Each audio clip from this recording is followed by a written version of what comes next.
I've interviewed a lot of military veterans and active duty guys.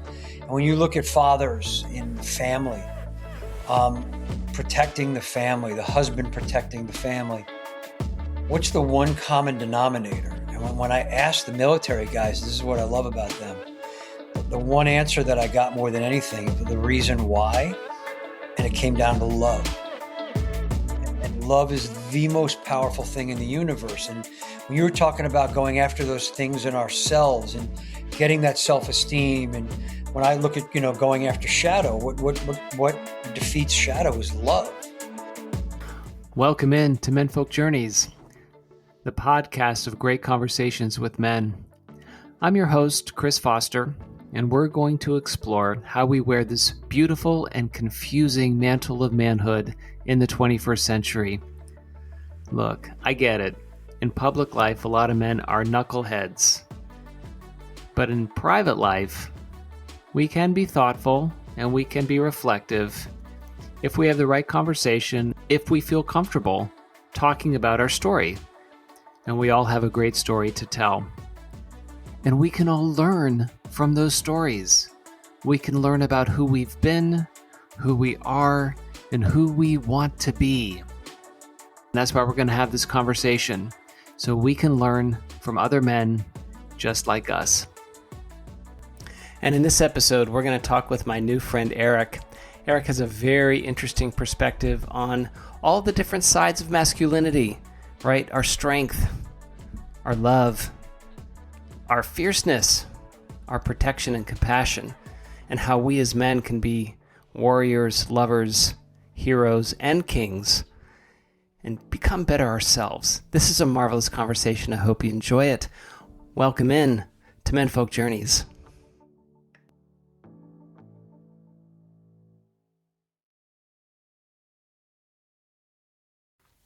Hey folks, this is Chris, and I wanted to let you know that you can support this episode. If you love these conversations and get something out of them, you can support the show by helping me with the platform fees and technologies that make this show happen.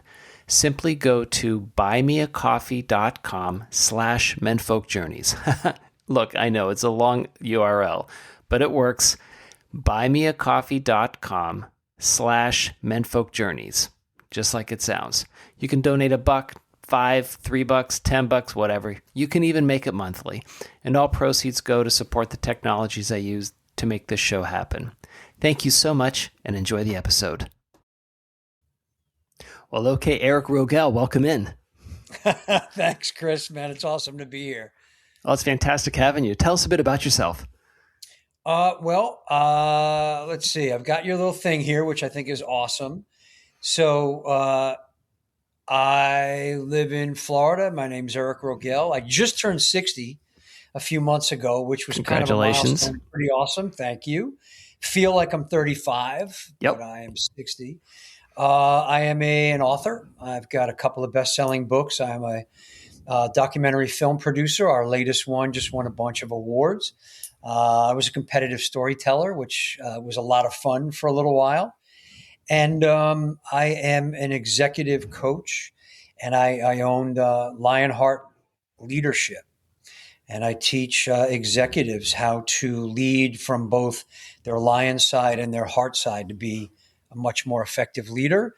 And I work with a lot of dads, too, who want to be better fathers and better husbands and raise strong sons. So hopefully that answers your question, and we can get into more as we go. I think that's fantastic. I want to first dive into the idea of Lionheart as the name of that business, where to me that whole concept evokes both strength and courage and kindness and compassion. Was that the idea?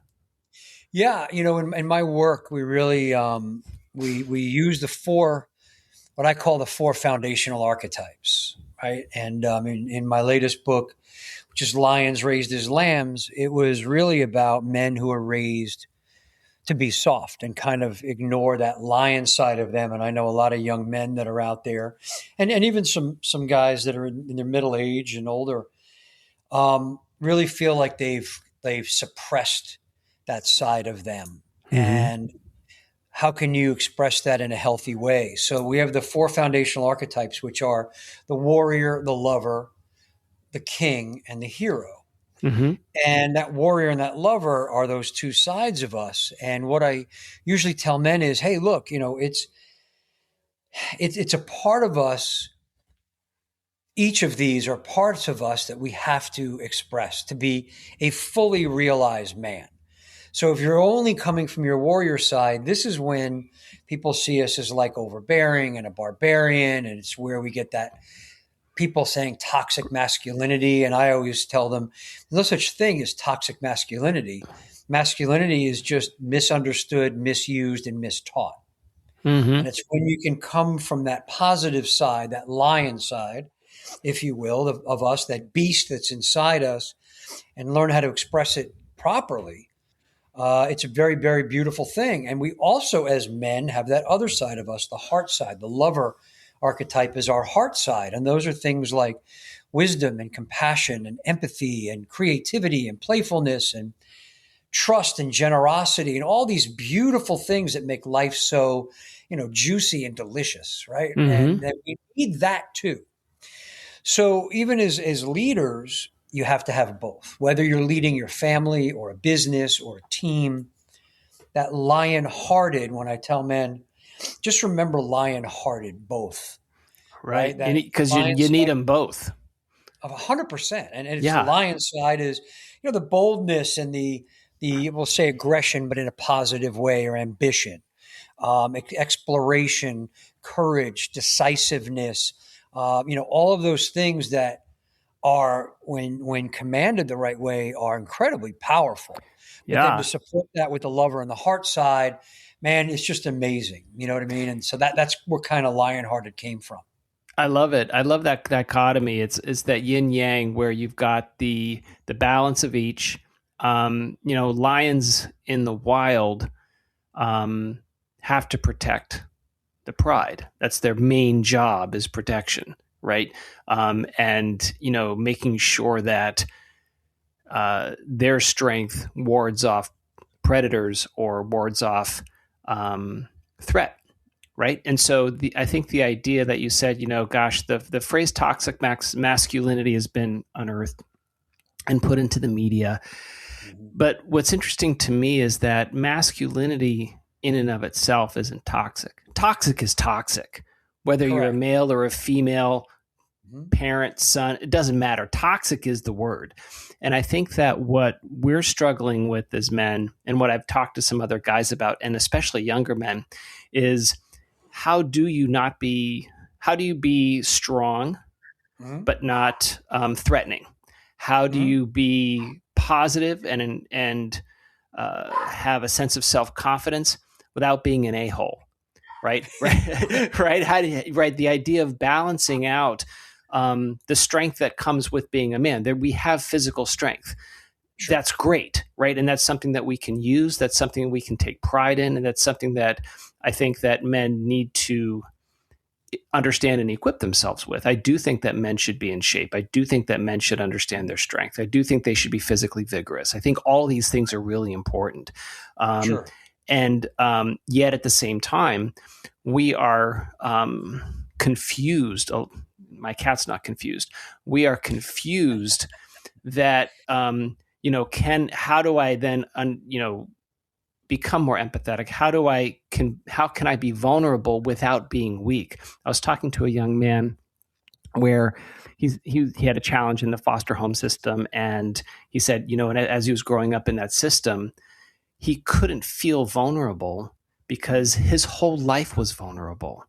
Like he was exposed his whole life. He had no power in his life because he was shuttled through the quote unquote the system, right? And so for him, not having any power, what do you do when you don't have any power? Well, you push back with a lot of aggression to show that you got power, Sure, right? And so he has, he overcompensates. So he had a hard time kind of figuring out how do I actually be vulnerable, and how can vulnerability be a show of strength and a show of courage? So I like what you talked about, where that there are paths forward for men now that can find a way of courage and compassion, of strength and serenity, of leadership and love. Right? These things we can coexist. Yeah, and you used the word dichotomy earlier, the yin and the yang, and what I tell a lot of men is, look, on that warrior side, right? So you have the warrior and the lover, and those are the two opposites, right? The polar Hmm. polarity of those two, and they exist together, right? At the same time, in each of those, there is the limiting and the empowering. So on the warrior side, I would say the limiting is that like overbearing, violent, inconsiderate, chauvinistic, misogynistic, you know, dirty, Right. all of those negative things, right? And that's where people go, oh, see, toxic There masculinity. it is right It's there. not. That's just that one side. Now, if you look at the empowering side of masculinity or the warrior or our lion. And those are the things I mentioned, like courageous and the guardian. Like you mentioned, the lion's job is to protect. The guardian and an explorer, an adventurer, decisiveness is very much that positive, empowering trait. So when you look at those, when I work with men, it's like understand when you're in that limiting side what people would point to and say, well, that's toxic behavior. Well, I just say limiting. And where can you shift into the empowering side of, the warrior, the masculine, the lion, whatever you Right. want to call it, and really be that positive side. And it's teaching these young men that. Now, when you said vulnerability, so we have a thing in the work that I do, and I call it vulnerability from strength. Correct. And so it is about men being okay with being vulnerable. Like Chris, you could ask me any question right now about my upbringing, my family, my past, my biggest mistakes, the shit that most people try to hide, and I will tell you because I've always been open about this, and to me, that's vulnerability from strength. Also, going to someone and saying like, "Hey, Chris, listen, I'm having a challenge with something right now, and I really don't know how to handle it, man. I'd love some wisdom from you." That's being vulnerable from strength. You're admitting that Correct. you need some help. You need somebody to come in. And this is what we do as men. Nobody does this alone. It's Yeah. the vulnerability from weakness that bothers me when guys are like whining. They're like, oh, my wife, and I don't know what's going on, and I can't. That's weak. Like come from strength, and men will be more than happy to stand shoulder to shoulder with you and help you any way they can. And listen, that's right. And so when I was talking with Josh about this, where the most, this is from the Edict sagas, where it was a Icelandic scholar who transcribed a lot of the oral traditions from Norse mythology, right? Odin and all this stuff, right? And Odin was walking around Midgard, Earth, and he says, looking at people and listening to them, and he was looking at the magic of the world. And he said, the most powerful magic word of all is help, because you both give it and receive it, right? And the idea that as a man, you can be strong enough to be vulnerable and ask for help, that comes from a position of courage and strength, right? That you can be. 100%. And so what I think is interesting about, what you just said in your opener, you have actually lived from, I mean, we've known each other now for 10 minutes and 30 seconds, right? But you seem to me a courageous person, even with your career choice, right? You've done some traveling, you've done entrepreneurship, you've written books. So where did that courage come from? And did it always exist, or was that a learned thing that you had to do for yourself? Yeah, that is an awesome question, Chris. And for me, it was learned. I 100% was not raised that way. Oh, And I, interesting. and I, yeah, I talk about, and this is something that I cover in the book, but it's one of the things that fascinates most people when I come and talk to them about it. And that is, there's really only two ways. And I say this, to raise a child, raise a young man, raise a young woman, um, lead a team, be a leader in business, whatever it may be. And that is, you can either be in a culture of fear or a culture of courage. Okay. Now, I was raised in a culture of fear, and I didn't realize this until I was, much older. That's how I was raised, and I was raised by a single mom. I talk about this a lot. My part of my origin story, if you will. Sure. And my mom, she was a single mom. My parents split when I was 11. Okay. Dad worked a ton, so he wasn't around a whole lot. And when he was, it was like he wanted to be buddy buddy. He was like the fun guy. He didn't want to be disciplinarian. So mom had to handle all that. And mom was a fearful person. She was the biggest heart of anybody I ever met in my whole life. She was absolutely amazing that way. But her mindset and her worldview was everyone is going to try to take advantage of you. Everyone is going to try to hurt you. Everyone's going to try to take what you have. Don't stand out. Don't make a lot of noise. Don't make waves. Don't, fly under the radar. Don't get noticed. 100%. Fly under the radar. Don't rock the boat. It's interesting, just from what you talked about with your mom is, it's oversimplistic to say you either have an abundance or scarcity mentality, but there's part of that, right? She has a scarcity mentality of needing to protect and needing also to not draw attention to herself, right? And so that's interesting to me that you said that. Was that the home life? Did she impart that in the way you guys lived and how she raised you? Oh yeah. I mean, listen, like I said, she had a tremendous heart. She made friends very easily. People absolutely loved and adored her. I loved and adored her. Sure. Later on, when I was younger, I was very resentful, and because look, like I had this lion inside of me, and I knew I was meant to be a lion, but she was like, don't, and so I was an indoor boy. I always joked that my mom raised me like a veal, right? I had to be very soft and tender and not get bumped or bruised, right? So I was in the corner reading, and it was comic books and science fiction and fantasy, and the kids were outside playing stickball and kill the carrier and football. Yeah. No, you're going to stay inside. And so I really resented her. But here's the thing, Chris. What I really found was later on, it was mom didn't do that because she was trying to punish me or hurt me or keep me down. She did that because she loved me, and that was out of love. She knew how to protect me. Yeah, she did it out of protection, right? Put me in a corner, right? That's right, exactly. And for her, she was like, "Well, you're my precious lamb, right? You're my precious lamb. We've got to protect you." Question for you now: you talked about reading science fiction and fantasy and comic books. Oftentimes, those genres have really strong heroes and strong male heroes, especially the comic books. Did you relate and try to connect with some of those heroes and think about those folks? Oh, that was my whole life, man. That was like I lived in my head. It was like very much fantasy of like, here I am, this, scared, weak, skinny little boy, and I wanted to be Superman. I wanted to be Batman. I wanted to be Captain Kirk. I wanted to be. That's right. You know what I mean? Like all these. I wanted to be, Aragorn from Lord of the Rings. Lord of the Rings. That's right. There were all these Hercules, even from the myths. Like I wanted to be these characters. And I think, looking back on it, it's part of why I say like, when I was younger, I would just take out my flamethrower and just burn everybody to the ground, right? Like blame mom. It was her fault. She did this to me. I'm weak and afraid now, and raised in fear because of her. But now I look at it as now it's if I hadn't had that, if that hadn't been my upbringing, I wouldn't be sitting here right now talking to you, Chris. Of course. I would be, I don't know where my path would have gone, but I did use those. And if you look at it, I'm a huge fan of Joseph Campbell and his hero's journey. And, sure.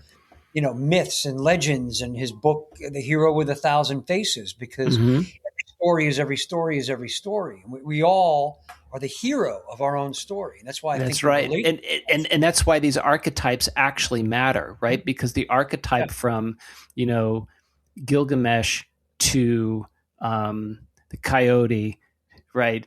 They persist, right? They go through cultures, and I think what I like about what you said is that oftentimes you don't even know the roots of why you choose different things or choose a path. You chose a path of courage, and that was a choice. And that wouldn't have happened probably if you didn't have the upbringing that you had, right? Because you needed to recreate your own life, not a life that you thought you were going to live based on what your mom thought your life was going to be, but what your life was going to be. And listen, I made a decision when I graduated from high school and was going away to college, and I knew I was going to be out from under mama's apron and kind of cutting the umbilical cord, if you will, and going off on my own. And I made the decision that, when I got to college, nobody was going to know me. They weren't really going to know who I was or how I was raised. I'm going to be more courageous. And I didn't really put it in those terms. I'm going to be more courageous, but I'm going to do the things that I want to do. So, I always wanted to take martial arts classes when I was a kid because I'd watch Kung Fu theater on Sundays, Of course. and I wanted to do that. But mom was like, no, like that was foreign. And no, are you Sure. kidding me? You're going to get bumped and bruised and you're going to break bones and all. So I joined a martial arts school when I got to college, like day one. And I Yeah. got bumped and bruised and I broke bones. And I was like, this is awesome. Exactly.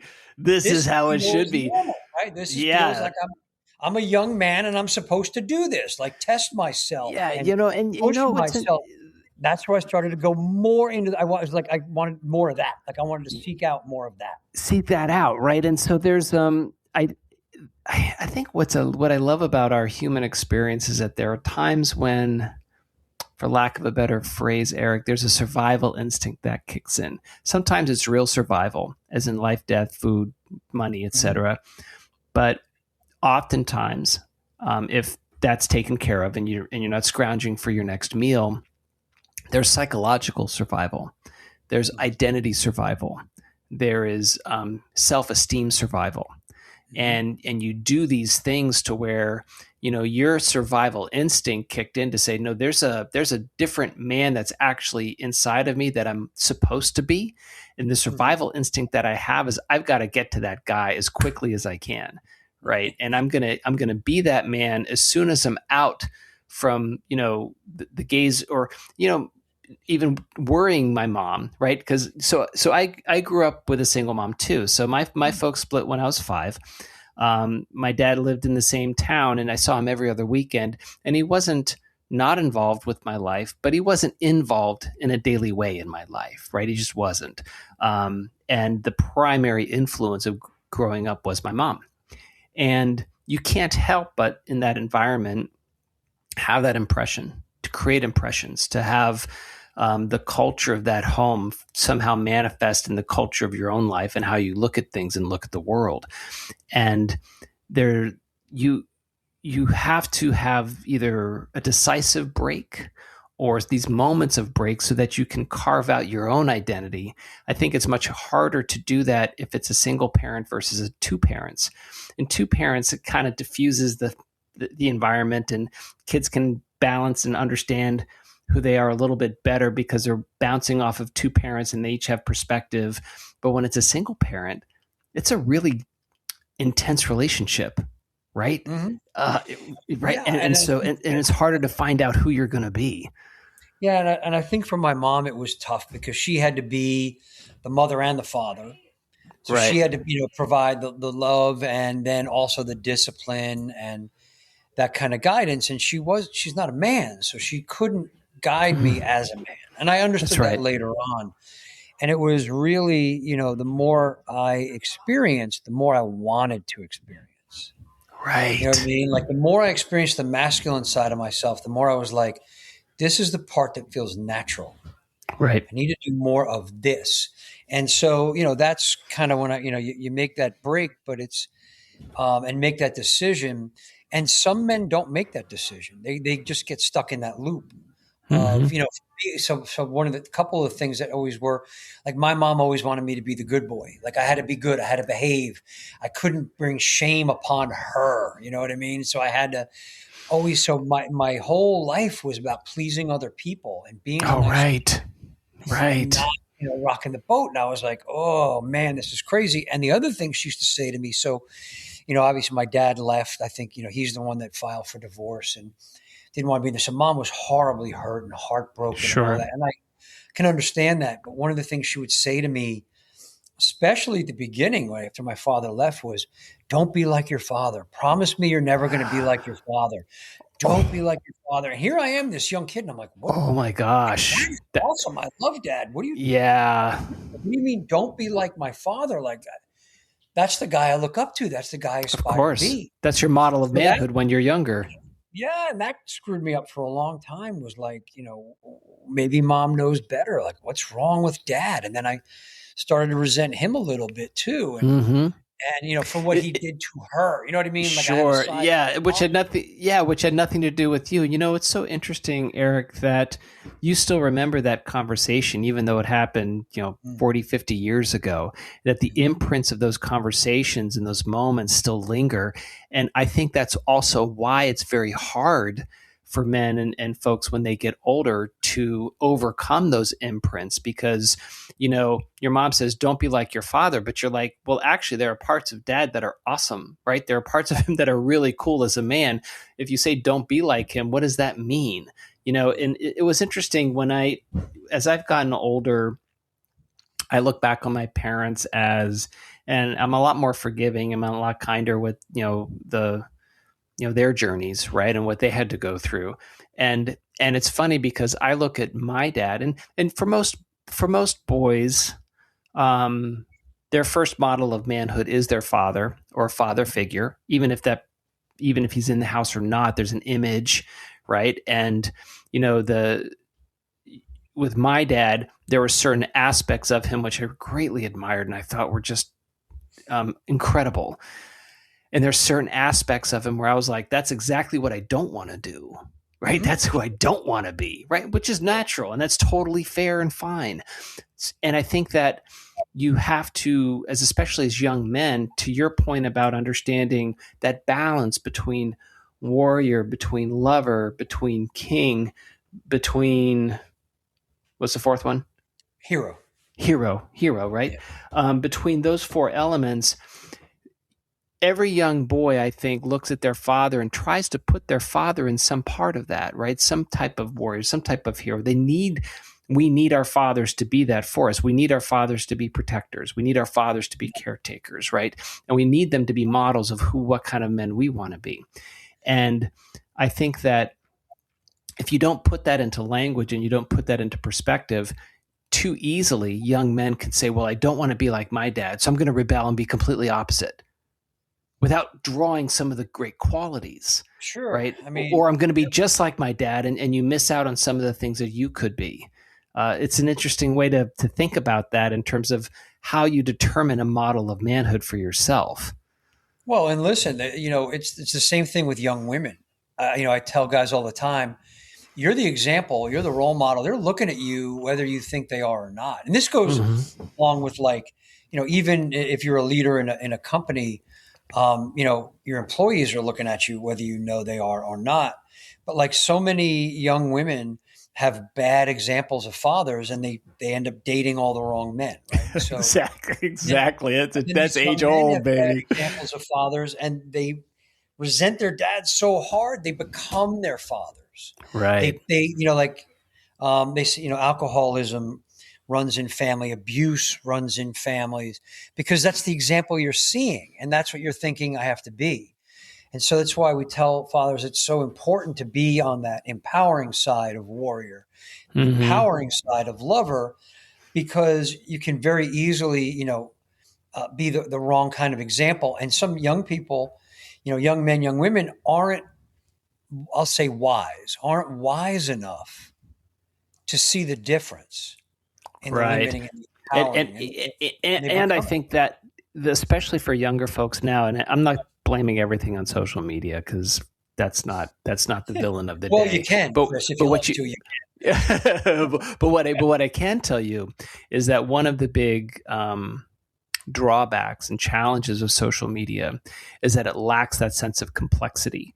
It can. lacks a sense of nuance and of balance, right? Mhm. So a TikTok post or a Facebook post will be all in on one piece, right? So they're going to say, look at this toxic man. He was such an asshole in the grocery store. I was like, okay, well, that is a snippet of a moment of a guy, maybe on his worst day.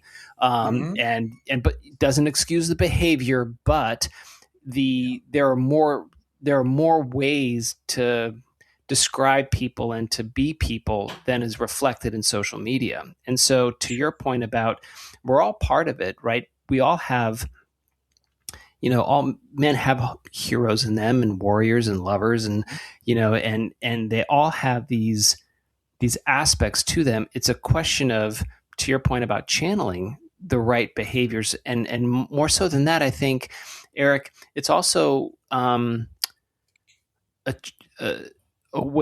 it's also important to have the right model of manhood for the right reasons, right? It's very rare, I think, where you can say there's one guy that's going to be the model of manhood for me, period. Because that's not true, because there are aspects of men that you can find in models. 100%. And I do a lot of work, with men and executives and and men and women, male and female executives. And one of the things I run them through is who they are as a king or queen. Who is your king? Who is your queen? And it's an exercise we do. It takes about an hour or so. And we look at the aspects of the warrior and the aspects of the lover, and then integrate those two. Because I always say that the king and the queen are those who have the warrior and the lover integrated. Yeah. Right. The king is that whole person. And I've done this, Chris, for years, and I've done it with hundreds and hundreds and hundreds of people. And no two have ever been alike. Right. And all are equally as powerful and beautiful and amazing. And I tell people when I start this, because I do a leadership workshop, and it's like, look, people ask me all the time, who do I need to be a leader? Or who do I need to be a man? Like, what does it look like for me to be a man? I'm not sure if I've achieved that yet, or I am a man, or I am a leader. And I run them through, and I'm like, well, it's your unique and authentic man. You're unique and authentic leader. And you run through it. And like I said, my king and your king are going to be very, very different, Chris, but we're both going to be king. Sure. And they're both going to be equally as effective. So we're not the same man. We can't be. I can't be you. You can't be me, but we can both be good men. Yeah. And this is what I tell men all the time is like, it doesn't mean, if you want to be a masculine man, it doesn't mean you have to wear flannel and grow a long beard and get tattoos and shoot things. No, you can be a very masculine man. And one of the greatest warriors that I ever interviewed, I had a podcast years ago, and I got a chance to interview. He was nominated for a Pulitzer. He was a New York Times journalist. And he's the one who broke the concussion issues in the NFL. Oh, in the NFL, the CTEs. Mm-hmm. Right. So he's the one that he related CTE to the concussions. And what was so brilliant was he was like, I'm just a statistician and a mathematician. And the thing was, the NFL was trying to say there was no correlation between the two. Right. And he looked at the numbers and said, that's statistically impossible. Correct. So you have just insulted my mentors, my teachers, great mathematicians, great statisticians. And he wrote almost 100 articles on this.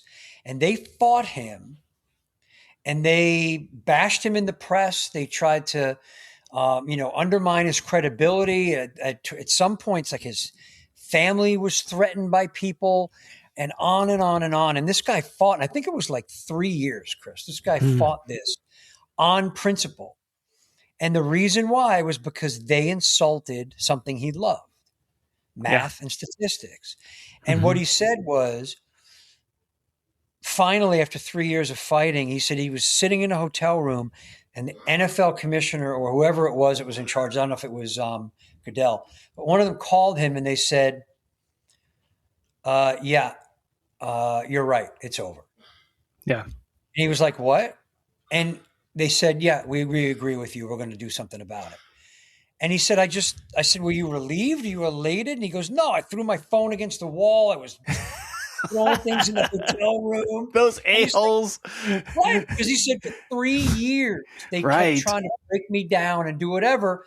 And I looked at him and I was like, dude, you are like the epitome of warrior. Now, this is a math nerd. Yeah, self-described math nerd with like the pocket protector and the whole thing. But he fought for 3 years. He fought for it. That's right. I'm like, dude, you're my hero. Like that's another example of a warrior. You don't have to go and grab a gun and go fight on a battlefield. Well, there's a word, you can grab your keyboard and go fight, in print. And that's what he did. It was just amazing. I love that because I think for you, you just nailed this concept of warrior, because a lot of people think warrior, then you've got these weapons and you're actually committing. But the warrior to me, Eric, is someone who fights for something they believe in. Mm-hmm. It could even be themselves, right? It could even be, I'm going to fight for my own dignity. I'm going to fight for my own sense of self-esteem and confidence, right? Or I'm going to, fight for, something that has nothing to do with anything physical. But the idea is that you fight for things. You fight for the important things in life. And even if it's I think that some of the Catholics or the Christians would say, yeah, you fight for that soul, right? You fight for your goodness. You fight for your virtue, right? Mm-hmm. Marcus Aurelius would say you've got to fight for your virtue every day, because there are temptations to lie. There's a temptation to do the wrong thing. There's a temptation to win over somebody and take something from somebody. There's a temptation that's there, but you got to fight against that. That's actually being a warrior too, and I think that some of the lessons that we are trying to teach young men is, fight that impulse to go on social media, fight that impulse to go on a fucking porn site, right? Right. That's what you have to fight against. These are these things that you can be a warrior, and you can fight for things for yourself, so I do have a question for you. When we were talking about models of manhood and different kinds, I was thinking about it because I'll give you an example. So on my office at work, I have a quote from Theodore Roosevelt. And Theodore Roosevelt talks about being the man in the arena, right? And, if anyone Googles Theodore Roosevelt, man in the arena, pick it up, you'll see what I mean. But the idea is that there are lots of folks who can yik yak and talk about other people, but unless you're in the arena, unless you're actually fighting, you don't know it. And, that's actually the worthwhile effort, even if you lose, because it's so much better than those poor souls who don't risk anything. Right. And so it's really inspirational. I think there's so many things about TR that are awesome. And there's a fantastic biography called Theodore Rex, which is wonderful. Yet at the same time, he has a balance where he was a product of his time. He was a bit racist, right? He was kind of a bit imperialist, right? And so there are things about him that aren't, in today's world, as what we would consider to be great characteristics, but that does not diminish or minimize the greatness of the man that he was, right? And so as you start thinking about models of manhood, how do you talk to folks and young people about choosing models of manhood and discerning the models of manhood that can be inspirations for them? Yeah, well, one of the things to realize is, look, we're all flawed humans. All of us. We all are. And then the thing is, and this is what I loved about Carl Jung when he talked about the shadow. It was like, you can't become greatness until you face your shadow and accept the fact that you have one. Right? All of these people that are out there that are like, oh, I never this, and I'm perfect that, and I'm the greatest husband. And I'm like, you're denying that side of you, right? So it's understanding that we all have that side of us. And in looking for mentors, which is, partially what we're talking about here, or looking for role models who may be like a Theodore Roosevelt who's out there, I find that knowing that they have flaws makes them more human to me. Right. Right. And you have to understand, look, I'm flawed, you're flawed, we're all flawed. It's how do we go after that? How do we embrace it and attack it and all of this? And one of the things that I wanted to bring up while we were talking about the warrior and, being the protector, and you mentioned the lion as the protector of the pride. We have, U.S. military who I absolutely, cannot appreciate and be more proud of and honor more. And I've interviewed a lot of military veterans and active duty guys. And when you look at fathers in the family, protecting the family, the husband protecting the family, what's the one common denominator? And when I asked the military guys, this is what I love about them. The one answer that I got more than anything, the reason why, and it came down to love. And love is the most powerful thing in the universe. And when you were talking about going after those things in ourselves and getting that self-esteem, and when I look at, going after shadow, what defeats shadow is love. We'll be right back.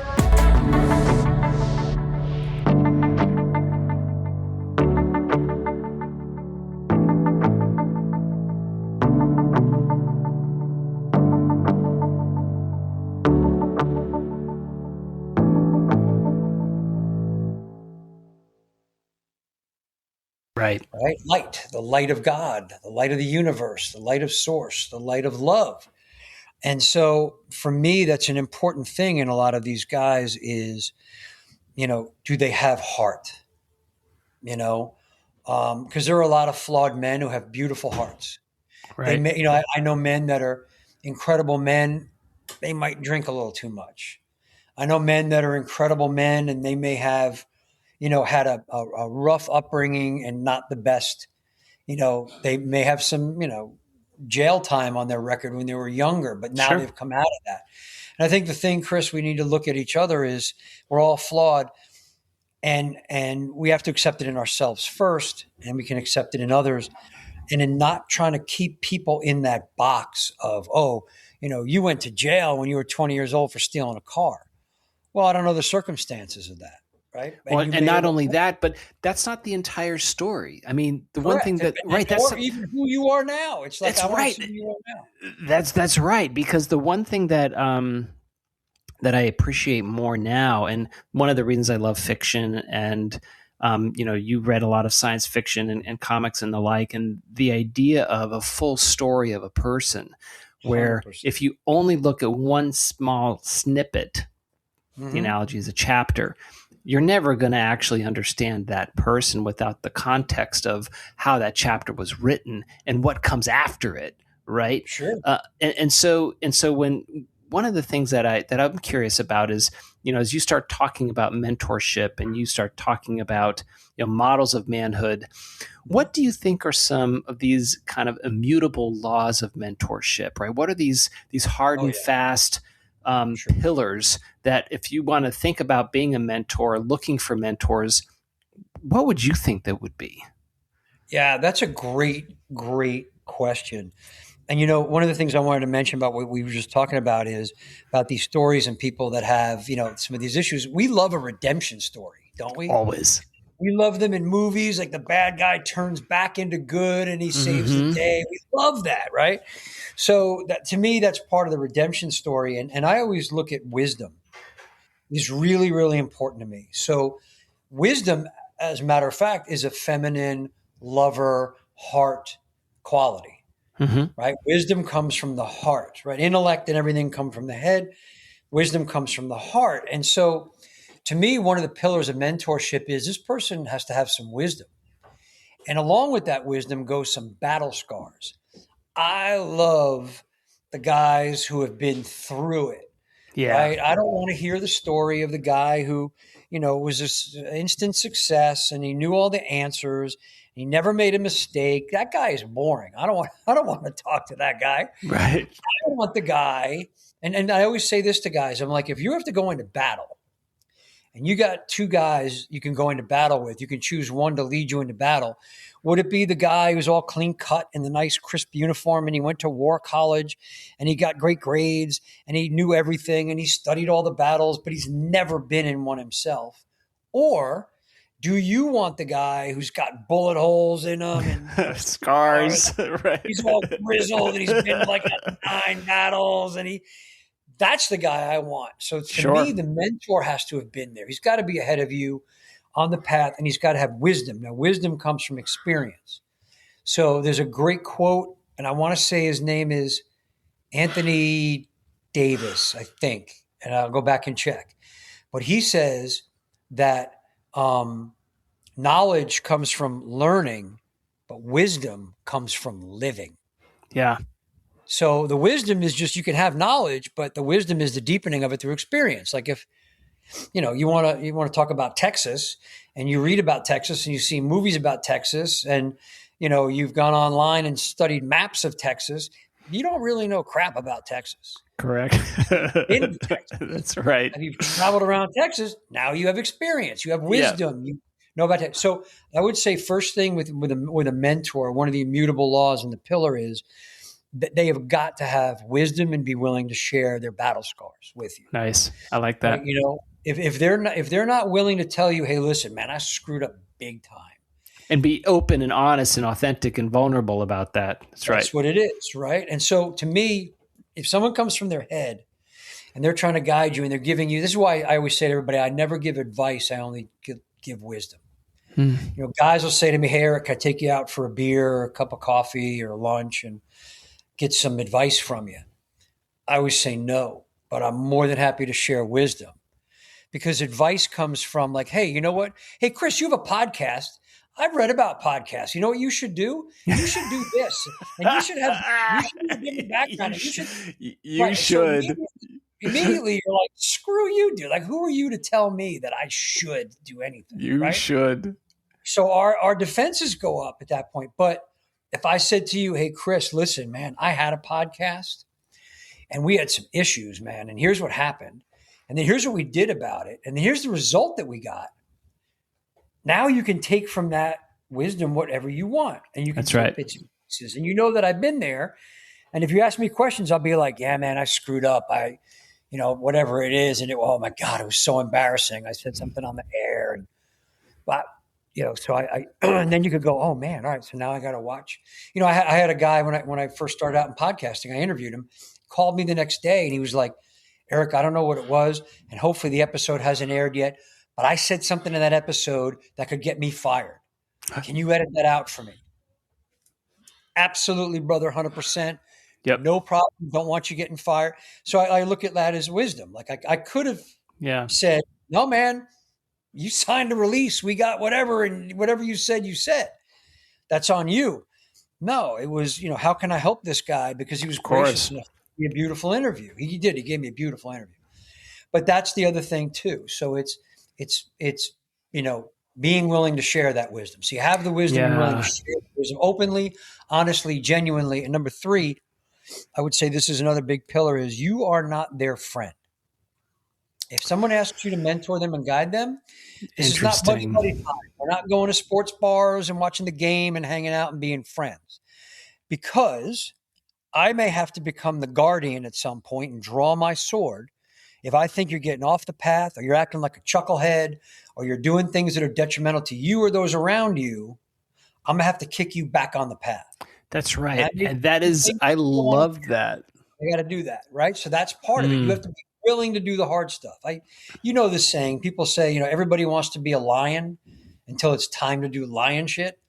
Well, being a mentor is lion shit. There are times you got to say, "Hey, Chris, listen, man, I listened to your last 2 podcasts and I got to tell you, I saw this and that and the other, and you were really, and look, man, if you don't get it back on track, I think it's going to fail. And I'm not going to be willing to be your mentor anymore because you're just not willing to do what it takes."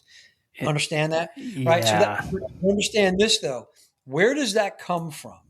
When Love. You're that guardian as a mentor, I want to punish you and I don't like you, or I love you and I want to love you. It comes from love. It always comes from love. And I think that's actually a beautiful distinction where you don't have to be friend and mentor. In fact, that might be detrimental. You might be mentor, not friend.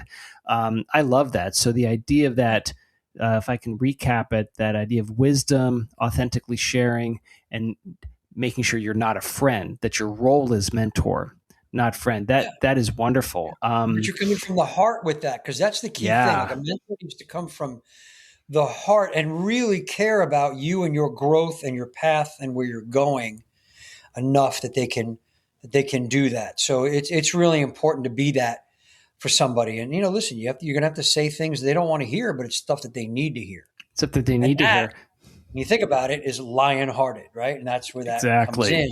And that's you said the king and the queen, they do for their kingdom, right? That's the warrior and the lover, the Lionheart for their kingdom. The hero, you elevate the hero when you do it completely from the heart, altruistically for whoever. Right. It may not even be somebody that you know. And so to me, mentors are heroes, right? I don't have a vested interest in you. There's no agenda here. Right. Like I'm not trying to mold you into something I want you to be so I can benefit from it. I am from the heart. I want you to be your best, and that's be your best self. So the thing of it is with young men in particular, I think it's a challenge for them when they're moving along to find these opportunities for mentorship.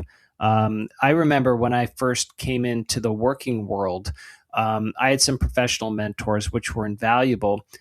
But Eric, I worked in the office. right? I was in an office space going every day to someone who was not my friend, right? Someone who was telling me Yeah. and showing me how to be a professional. And then now we've got a lot of people working remotely, or they're working hybrid, or they don't have that person who's been there, done that, and can show them the ropes as a non-friend and as a true mentor. So where, as I start going around in the world, I'm actually now trying to find opportunities for mentorship for young men. But I'll be honest with you, Eric, I maybe haven't tried hard enough, but I haven't like put myself in that position where I'm seeking these young men to say, "Hey, I'll be your mentor if you want it." How do you do that? How do you find proteges? How do you find mentees? It's interesting when you said, like, you did it in the office. And it's so funny because when you said that to me, I was envisioning like this little encapsulated world. And now that people are working remote, now that we have things like, Zoom and social media and online, it's expanded globally, right? So you can really reach anybody. And, the thing is you can be an informal mentor or a formal mentor. And informally mentoring, I say to guys all the time, is like, coach a team, like a youth sports team. I have a client of mine, very, very successful guy, self-made millionaire, and he coaches his daughter's softball and basketball teams. Excellent. And, and he has these young girls that look up to him. Sure. And the assistant coaches, right?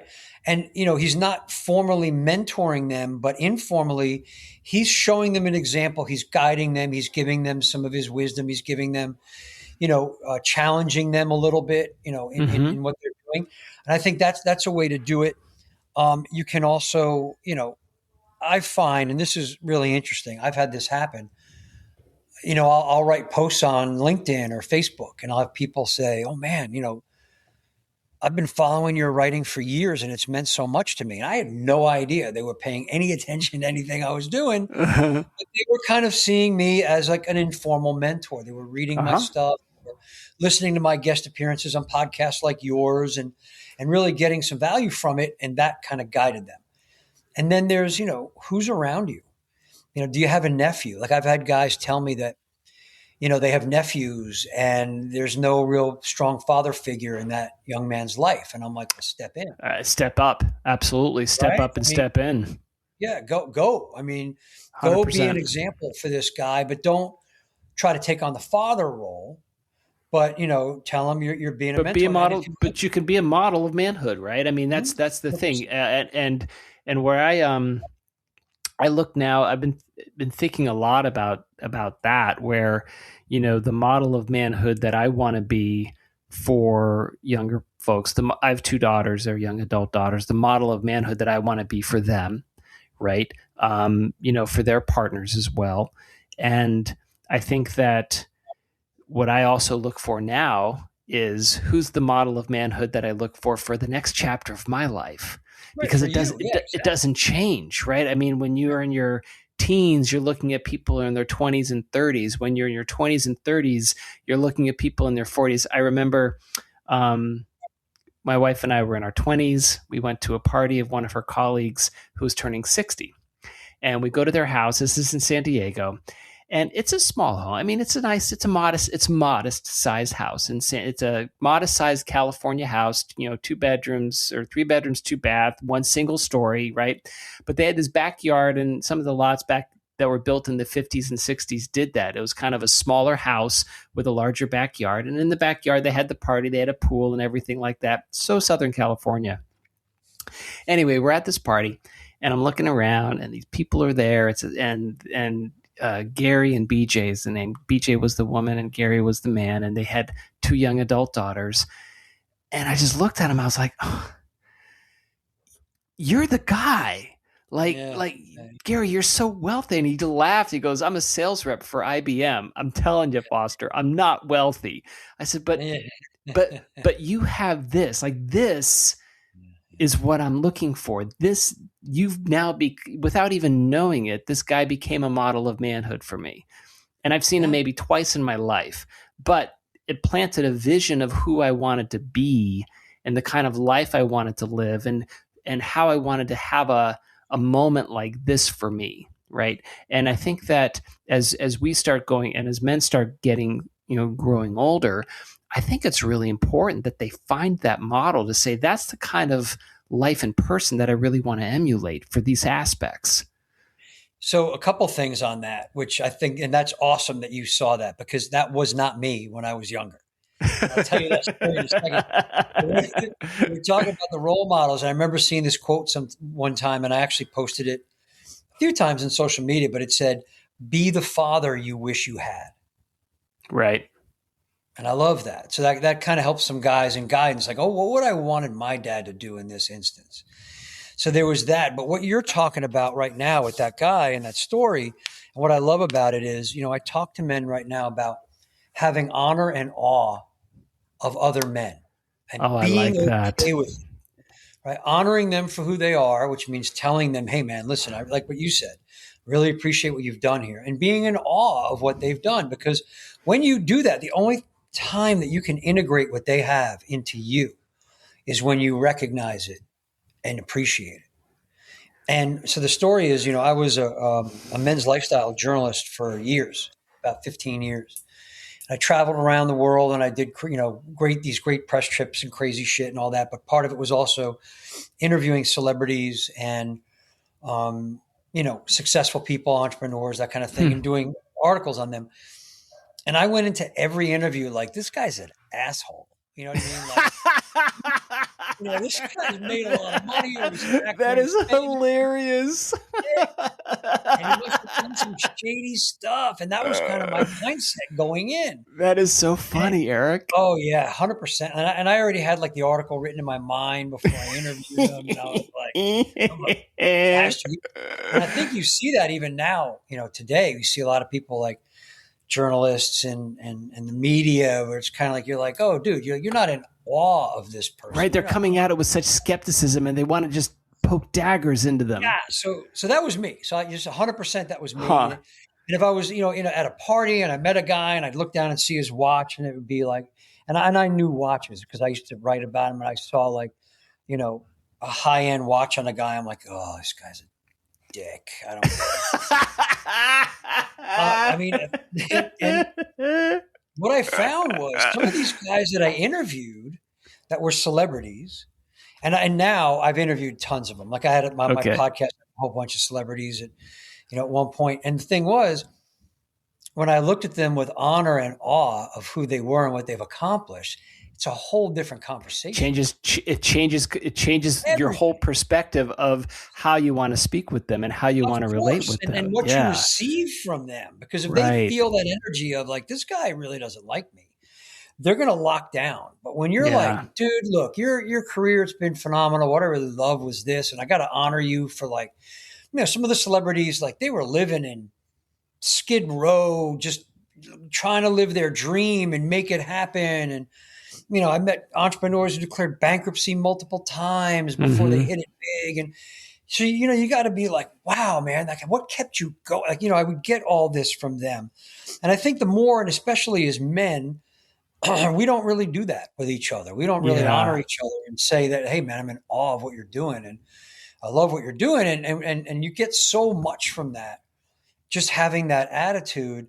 So when did you change, Eric? I'm curious. When did you flip that in your heart? I think it was when I was writing and I was interviewing some of these guys and I was trying to be, like hard ass about it. You were posturing, right? Because was it a defensive mechanism because you didn't feel as successful I didn't as like them? Myself very much at all. Yeah. I hated myself. I didn't have any self-esteem, and here these guys are doing better than me. Yeah. So, I was like, screw this guy. But it became hard. The more and more of them that I met and really just spoke to, like you and I are talking, just like man to man, and interviewed them, the more I was like, well, this guy's a dude, man. Like I really respect what he's done. Like he's not being, and listen, there were a couple that were assholes just because, people can be assholes. But you had to say, okay, it's not about me and my low self-esteem that I'm going to feel bad and want to bring this guy down and find ways to poke holes so I feel better about myself. Was that incremental? That's a failing strategy, right? That's right. That's And I was right. looking at my life and I'm like, look, these guys are successful and I'm not. So what if I just kind of do some of what they're doing and respect them and honor them and be in awe of them? And yeah, that might help. And I actually had a mentor at the time who, helped me see that too. Like he was, Hmm. because he was one of those Lionhearted, and he would go, "Hey, Eric, listen, no, these guys are successful. You're not. So what's missing, Right. right? You can hate on them all you want, but it's not getting you anywhere.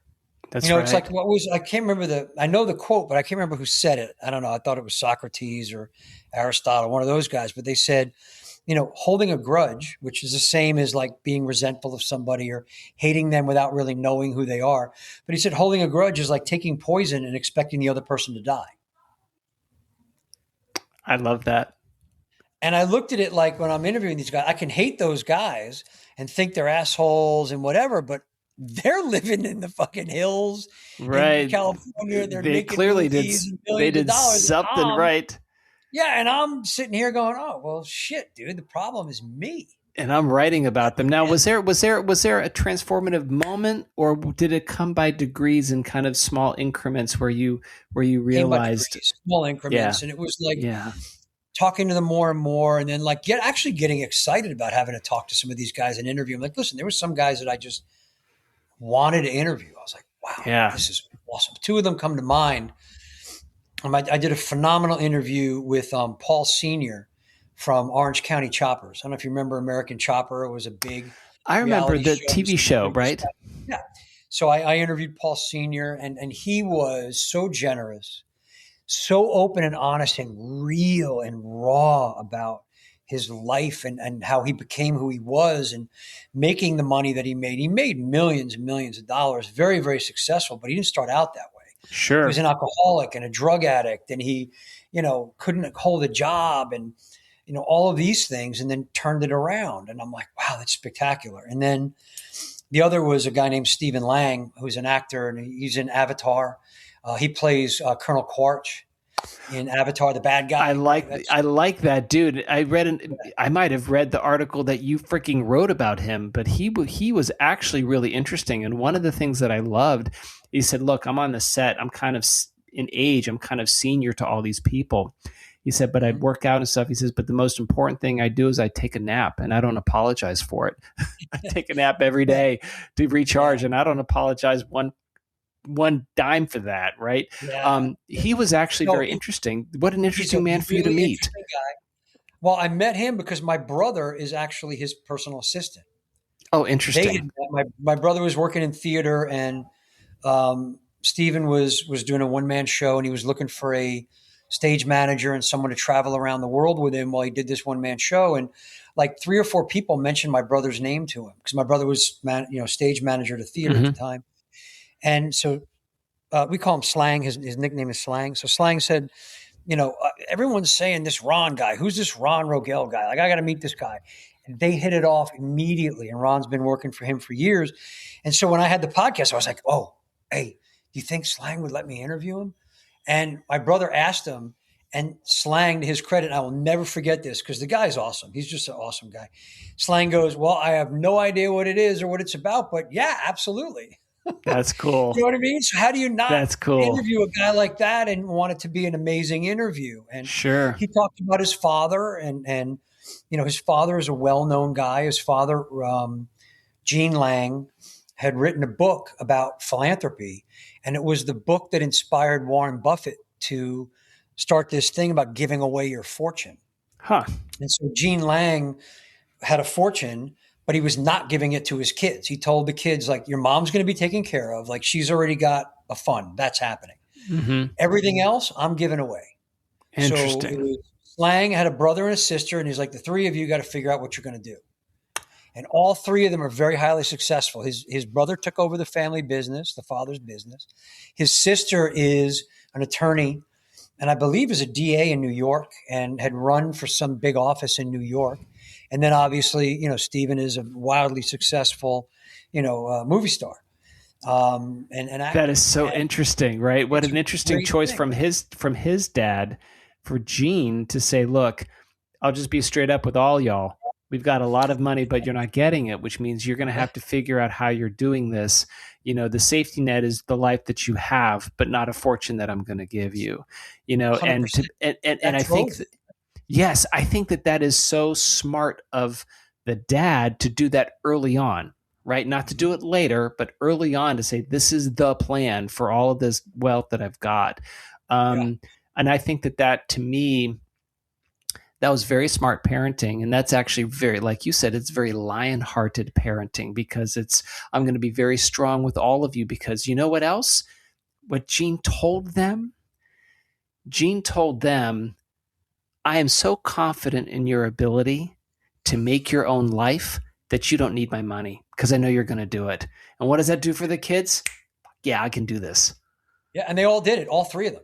Yeah. Like, they're not trust fund kids. They're not Yeah. obnoxious, like, whatever. And And hey, they listen, learned how, and it was that confidence that the dad said, I believe in you. So you believe in you.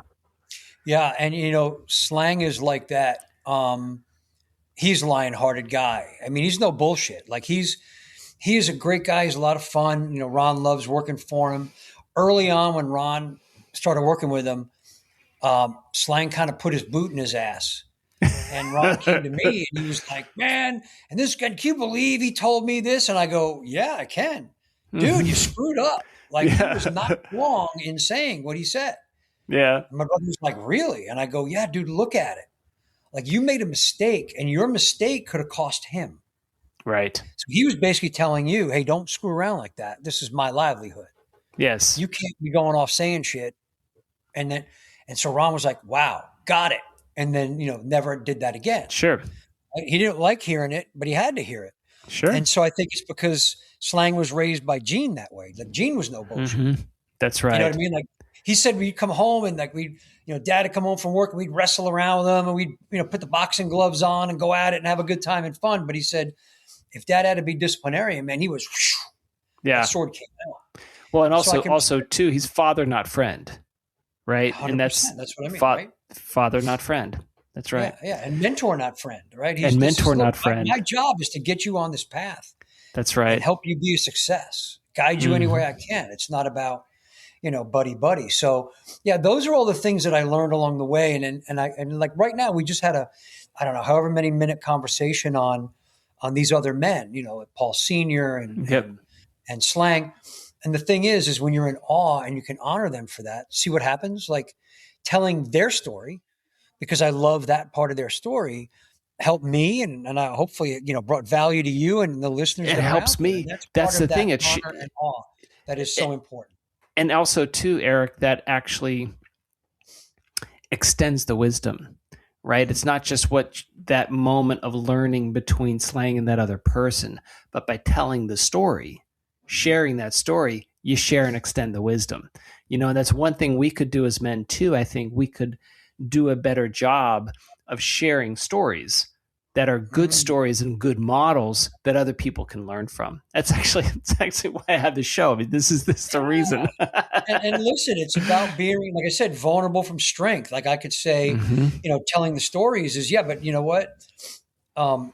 Share your battle scars, right? Yeah. Share your war stories. Share the ones that you don't think anybody, you're embarrassed or ashamed of. I found that telling those stories have the most value. Yeah. And you got to be open and honest about it. And listen, here's the other thing to do. And I would highly suggest this, from wisdom, because I've done it and I've seen the response, but we don't honor each other enough. Yeah. And so I've done some things. I have an adventure company. We take, men out into nature and challenge them a little bit. And one of the things I had them do, we did one of the events was around Father's Day. And I said, do this with any of the men in your life, but, you could do your mom, close female relatives, but stick to men because it's usually harder to tell men things. Mm-hmm. And, Father's Day. So look at your father. And if you can't say it in person, send him a text or an email and just say, hey, Dad, I don't say this enough, but here are some of the things that I really love and honor about you. And then just bullet point them, right? And I actually did this for my brother. And my brother, like, he sent me a text and he was like, dude, F you. I can't believe you said that to me. He said, I started crying and I was Love it. driving and I was having like the voice text thing, Yeah, read it yeah, to me. yeah, yeah, He's like, I yeah. had to pull over because my eyes were tearing. He's like, man, but he loved it. And the Yeah. thing is, we don't say it enough. And I gave the guys that challenge during that adventure trip for the Father's Day. And when one of the guys that was on the trip was going to his father's for Father's Day, and he was a very successful attorney, corporate attorney, highly successful. And his father, he had a brother and a sister who weren't as successful, but did okay. His father was an immigrant from Mexico and had come here because he wanted his kids to have a better life than he did. And so he really wanted to honor his father for that. And he said, whole family's around and my dad is sitting. And I said, Dad, I just want to honor you and tell you what I love about you. And he started saying all the things he loved about his father. And he said, I've never seen my father cry. He was like this tough Mexican guy, risked everything, left everything behind, came over here with zero, worked as hard as he could for us. And he said he was weeping. His father was openly weeping. And everyone in the room was weeping. And he said the father, all he kept saying over and over again was, I did it for you kids. I did everything Right. for you kids. I wanted you to be better. And he said it inspired his brother and sister to do the same thing. And he said it was just one of the most beautiful things. And so I think when we can get to honor and awe in other men, it makes us better men. And it provides that role model of I can honor you and I can be in awe of you and I can come completely from my heart from love. And there's nothing weak about that. It is absolute strength. Yeah. Well, that's a great way to wrap it up. And I honor and am in awe of you, Eric. I am so grateful that you spent this time with me, and I'm really proud of the man that you've become. And I'm grateful that you're sharing your insights and ideas with other men. I think that's wonderful. One final question I have is, who is someone that you know that I don't know that I should know?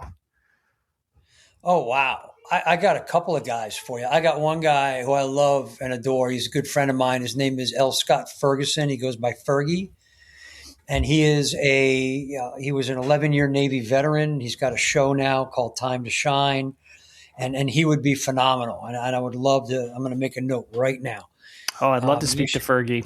Yeah, you would love Fergie. He's a great interview. He's an awesome guy. So he without question is somebody that I think, you should talk to. And, the other one just went, but it'll come back and I will email you, Chris, trust me. But wonderful. 100% Fergie is somebody you need to meet.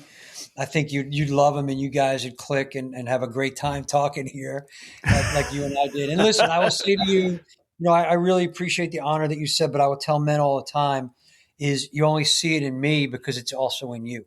You couldn't see it in me if it wasn't already in you. So we got to, take some of that on for ourselves too. And I know I do what I do to just pay forward to the men who poured such value into me. Yeah. I love coming on shows like this because, I meet great guys like you who are, doing everything they can to be better men and help men be better men. And, I just love that. And so, the more of this that we do, the more that this gets out there, I think the better we're all going to be. Right. That's the idea. Let's get better together. Yeah, well, Eric, you are my friend, and I call you my friend. And when I'm in your area in Florida, I will absolutely look you up. And I really appreciate you spending the time. Thank you so much. Yeah, man, like I said, it's my honor, and I appreciate you having me on. Great. Have a wonderful evening. Thanks, you too. Bye-bye.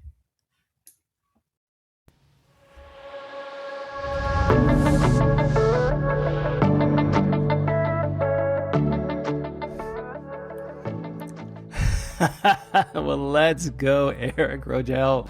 Unbelievable. God, I love this conversation. I love this man. He is fearless in his disclosure of his emotions, of how he maybe was brought up to feel like a lamb, maybe overprotected by his single mom, and how he learned to figure out that's not who he actually was. That he had a confidence and he had a strength. He had an inner resilience.